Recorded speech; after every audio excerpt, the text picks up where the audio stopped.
Assalamualaikum warahmatullahi wabarakatuh. Bapak Ibu, kembali lagi dengan saya di channel saya. Nah, saya akan membahas terkait dengan sebenarnya berapa sih besaran gaji dan tunjangan bagi dosen-dosen yang sudah berstatus sebagai guru besar ataupun profesor ya.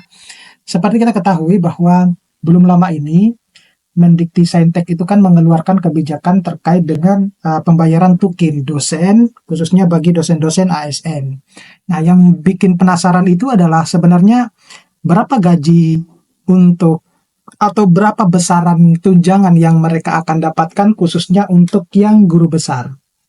Nah, jadi sebelum kita bahas ini lebih dalam, saya mau menginformasikan kepada Bapak Ibu dosen bahwa bagi Bapak Ibu dosen yang ingin mendownload prompting untuk menulis jurnal internasional, jurnal nasional, buku, ataupun kegiatan Tridharma yang lainnya, Bapak Ibu bisa mengunjungi link downloadnya yang saya sediakan di deskripsi dari YouTube video saya maupun di bio Instagram saya ataupun di Facebook saya. Nah, kalau kita lihat di sini ya, menjadi guru besar itu kan memiliki perjalanan akademik yang cukup panjang ya, kemudian menantang dan penuh dengan dedikasi. Namun, ketika saudara itu sudah sampai pada titik itu, dalam hal ini adalah titik guru besar, itu terdapat kisaran gaji besar yang menanti untuk Anda terima. Nah, pertanyaannya adalah apakah guru besar yang berada di lingkungan Mendikti yang mengajar atau menetap di sebuah PTN itu sama dengan guru besar yang ada di PTS gitu ya, meskipun dua-duanya berstatus sebagai dosen ASN. Nah, menjadi guru besar itu merupakan puncak karir akademik yang saya kira menjadi impian ya buat semua dosen, khususnya bagi dosen-dosen yang sudah memiliki gelar S3 gitu. Namun, perlu juga diketahui bahwa guru besar itu atau profesor itu bukan hanya sekedar gelar, tapi melainkan jabatan fungsional akademik tertinggi dalam dunia perguruan tinggi. Nah, jika Bapak Ibu itu adalah seorang dosen, calon akademisi, atau hanya ingin memahami dunia pendidikan tinggi lebih dalam, maka tentu Anda harus tahu seperti apa jalur menuju jabatan guru besar atau profesor, serta bagaimana sebenarnya besaran gaji tunjangan sebagai seorang guru besar. Nah, ini yang kita akan bahas di dalam video kali ini ya. Nah, jadi kita harus mengenal dulu ya jabatan sebagai guru besar ya. Jadi kalau kita lihat berdasarkan pasal 1 Undang-Undang Nomor 14 Tahun 2005 mengenai guru dan dosen, guru besar atau profesor itu merupakan jabatan fungsional tertinggi bagi dosen yang mengajar di lingkungan pendidikan tinggi ya.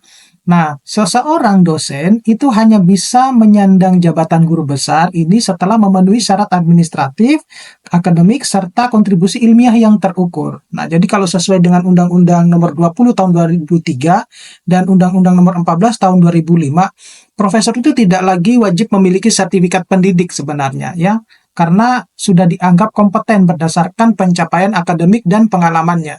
Namun, untuk menjadi seorang guru besar, prosesnya juga sangat panjang Bapak Ibu, tidak sesingkat itu gitu ya.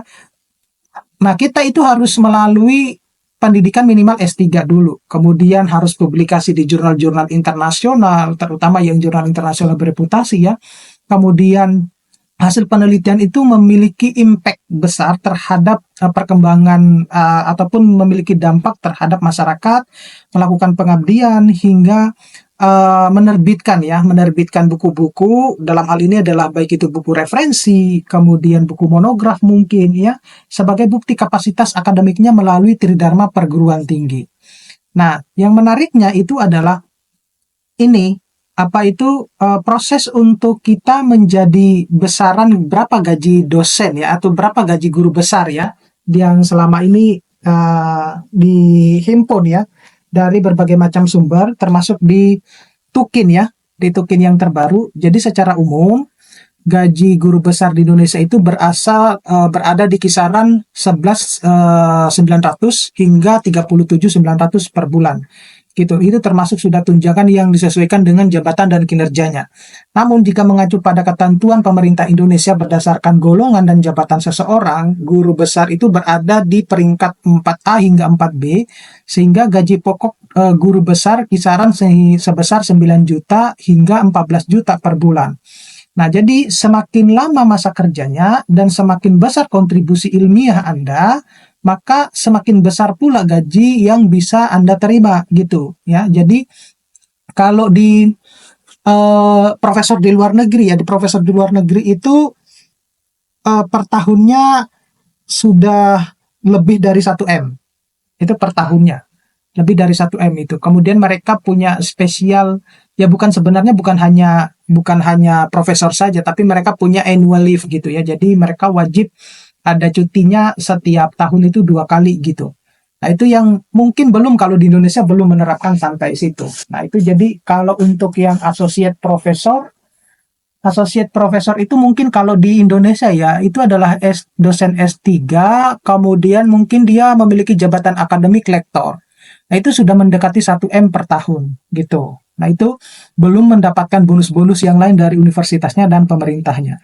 Nah, Indonesia mungkin lagi membangun sistem itu. Nah, itu yang banyak diinginkan sebenarnya oleh semua dosen. Nah, untuk lebih jelasnya, ini saya akan memberikan rincian ya, terutama gaji dosen yang khususnya untuk yang profesor mungkin ini berdasarkan peringkat dari S2 hingga peringkat 4A, terutama yang guru besar. Jadi 4A guru besar itu dulu masih ada gitu ya, bahkan sampai sekarang itu masih ada.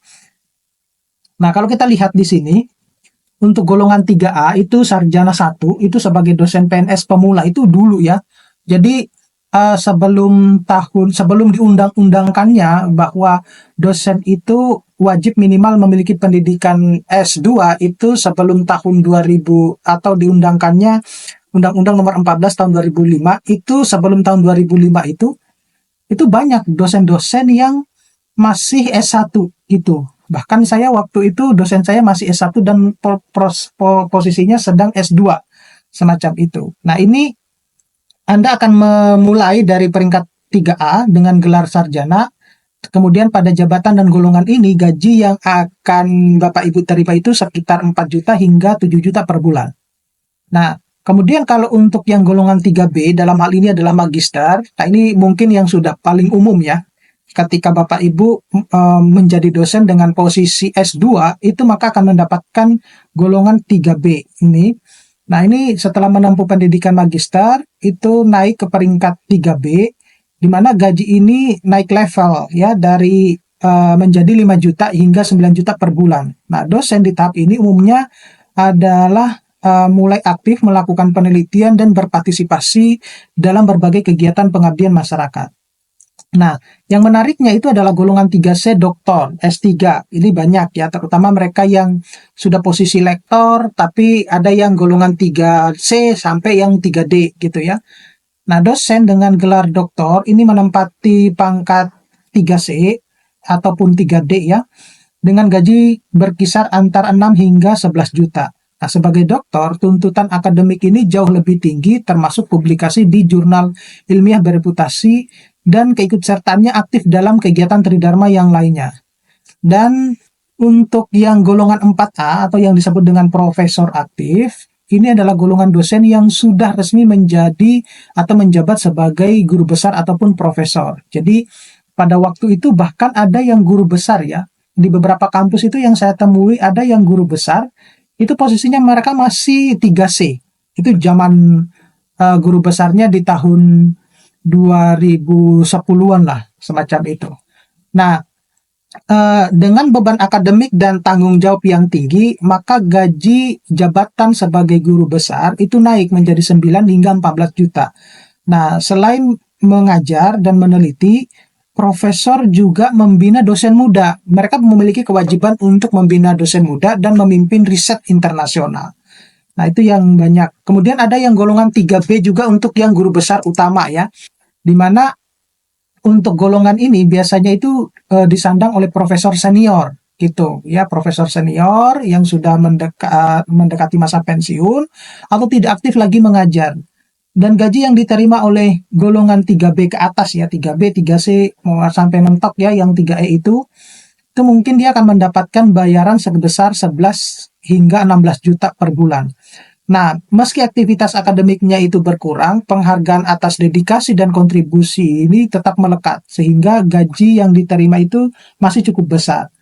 Nah, tunjangan eh, profesi atau tunjangan kehormatan juga yang diperoleh guru besar itu ya. Jadi ini sudah disampaikan sebelumnya bahwa gaji seorang guru besar itu bukan hanya gaji pokok saja. Ada beberapa tunjangan yang didapatkan dan bisa menambah penghasilan per bulan. Jadi kalau menurut informasi dan bahkan itu sudah juga tertuang di dalam undang-undang, itu sebenarnya bukan hanya ini ya, bukan hanya guru besar, tetapi khusus untuk guru besar itu mereka mendapatkan tunjangan-tunjangan ini. Jadi ada tunjangan profesi. Jadi tunjangan profesi ini diberikan bagi guru besar yang memiliki sertifikat pendidik yang sah dan menjalankan tridharma perguruan tinggi secara aktif dengan beban kerja minimal 12 SKS dan maksimal 16 SKS per semester. Nah, besaran tunjangan profesi umumnya setara dengan gaji pokok, jadi 1 kali gaji pokoknya.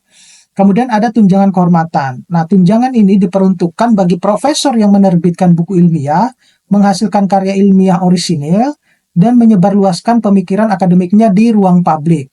Nah, namun ada juga syarat aktif, yaitu pertama dia menjalankan tridharma perguruan tinggi secara konsisten. Nah, itu yang dilakukan ya. Kenapa demikian? Karena untuk mencairkan tunjangan profesinya, maka yang bersangkutan, dosen yang sudah guru besar ya, tetap dia harus menjalankan program tridharma perguruan tingginya itu secara konsisten. Nah, kondisi pemberhentian, jadi ada kondisi pemberhentian diberhentikan ya tunjangan guru besar itu. Yang pertama ya tentu meninggal dunia ya, dengan otomatis dia akan berhenti. Kemudian pensiun atau tidak aktif lagi mengajar. Nah, lalu bagaimana kalau misalnya dia pensiun tapi aktif mengajar? Nah, itu juga sudah diberhentikan. Jadi dia hanya cuma akan mendapatkan bayaran ya sesuai dengan apa yang telah disepakati di kampusnya. Nah, biasanya yang saya ketahui, yang biasanya saya temui di Indonesia itu kebanyakan guru besar yang pensiun di PTN itu biasanya mereka aktif mengajar di beberapa universitas swasta. Begitu. Itu yang beberapa yang saya temui seperti itu. Nah, mungkin di kampus-kampus Bapak Ibu mereka tetap aktif mengajar di kampusnya gitu ya. Kemudian atau dia mengundurkan diri atau alih jabatan atau bahkan diberhentikan dari jabatan profesor mungkin karena dia melakukan kegiatan yang melanggar kode etik profesor mungkin ya, semacam itu, atau tidak lagi tercatat sebagai dosen aktif di Kemendikbud. Nah, itu yang kalau kondisi pemberhentian tunjangan profesi sebagai seorang guru besar. Oke, mudah-mudahan ini bisa bermanfaat buat teman-teman dosen. Nanti kita akan ketemu pada video-video berikutnya. Saya Assalamualaikum warahmatullahi wabarakatuh.